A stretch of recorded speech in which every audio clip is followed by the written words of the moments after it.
সুপ্রিয় দর্শক, জানিয়ে দেব আজকের সবচেয়ে গুরুত্বপূর্ণ ভয়ঙ্কর সব আপডেট সংবাদ। শুরুতেই জানাবো এমন এক সংবাদ যা দেখলে রীতিমতো চোখ কপালে উঠবে। এদিকে আজ চূড়ান্তভাবে সুখবর পাচ্ছে সাবেক প্রধানমন্ত্রী আওয়ামী লীগ সভাপতি শেখ হাসিনা। আওয়ামী লীগকে খুশির খবর দিল জাতিসংঘের মহাসচিব। আগামী সেপ্টেম্বরে উঠে যাচ্ছে আওয়ামী লীগের উপর নিষেধাজ্ঞা। জাতিসংঘের এই ভয়ঙ্করতায় বিপদে বিএনপি, জামায়াত, এনসিপি। বিএনপি সরকার বাধ্য হচ্ছে আওয়ামী লীগের উপর নিষেধাজ্ঞা প্রত্যাহার করতে। গোপনে হয়ে গেল বিএনপি আওয়ামী লীগ সমঝোতা। এদিকে আজ রাজধানী ঢাকায় আওয়ামী লীগের উপর আরোপিত নিষেধাজ্ঞা প্রত্যাহার, রাজবন্দীদের মুক্তি এবং শেখ হাসিনা ফাঁসি রায় বাতিলের দাবিতে আওয়ামী লীগ, ছাত্রলীগ, যুবলীগ, স্বেচ্ছাসেবক লীগ, তৃণমূল নেতাকর্মীদের বিশাল বিক্ষোভ মিছিল। বিস্তারিত থাকছে প্রতিবেদনে। আওয়ামী লীগ গোপনে বিশাল ঘটনা ঘটিয়ে ফেলেছে, চেষ্টা করতেছে তারা দেশের মাটিতে এবং দেশের বাইরে অনেক ঘটনা কিন্তু গোপনে ঘটিয়ে ফেলেছে, যেটা আমাদের চোখের আড়ালে অথবা কিছুটা এখন আস্তে আস্তে প্রকাশ হচ্ছে। এগুলো দেখে বোঝা যাচ্ছে যে আওয়ামী লীগ আসলে বৈশা নেই। সকল পক্ষপাত হতে হবে, দেশটাকে আবার এই হায়নাদের হাত থেকে রক্ষা করতে হবে। এই বিশ্ব বাটপার আর জামাত যুদ্ধাপরাধী, গেন্ডার হামলাকারী, এদের হাত থেকে দেশটাকে রক্ষা করে মানুষের জীবনের শান্তি নিরাপত্তা ফিরিয়ে আনতে হবে। বিএনপি জামাতের সাইজ করতে আওয়ামী লীগের লাগবে না। ওরা যা শুরু করছে ওদের পাপেই ওরা ধ্বংস হবে।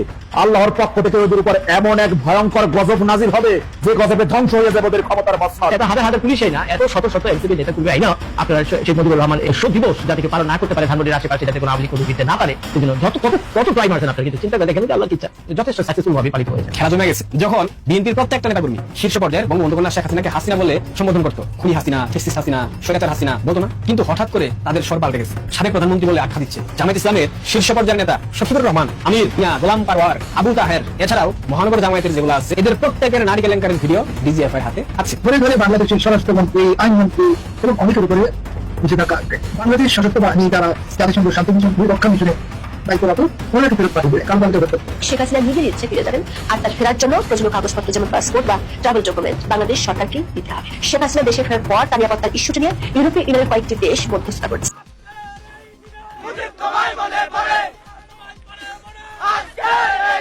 এমপি ও আওয়ামী লীগ নেতাকর্মীদের মধ্যে সংঘর্ষ হয়েছে। কার্যক্রম নিষিদ্ধ দল আওয়ামী লীগের নেতাকর্মীরা এবার বিএনপি নেতাকর্মীদের উপর অতর্কিত হামলা চালিয়েছে বলে অভিযোগ উঠেছে।